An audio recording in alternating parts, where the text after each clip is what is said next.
यावर्षी अनंत चतुर्दशी आणि ईद ए मिलाद एकाच दिवशी आहे। विसर्जनाला तर मोठ्या प्रमाणावर गर्दी होतेच, त्याचबरोबर ईद ए मिलादच्या निमित्तानं मोठ्या प्रमाणात मुस्लिम बांधवही मिरवणुकांमध्ये सहभागी होत असतात आणि यावर तोडगा काढण्यासाठी झालेल्या बैठकीत एक महत्त्वाचा निर्णय घेण्यात आलाय। पोलीस प्रशासनावर ताण येण्याची शक्यता लक्षात घेता मुस्लिम बांधवांकडून ईद ए मिलादच्या दिवशी काढण्यात येणारा जुलूस हा 29 सप्टेंबर म्हणजे एक दिवस नंतर काढला जाणार आहे।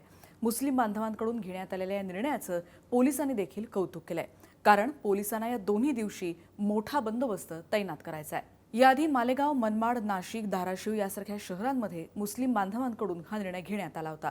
मुस्लिम बांधवांच्या निर्णयामुळे यंदा हे दोन्ही सण नेहमीच्या उत्साहात पार पडणार आहेत। त्यामुळे जवळपास राज्यात सर्वच ठिकाणी गणेश विसर्जनाच्या दुसऱ्या दिवशी जुलूसची मिरवणूक काढली जाणार आहे।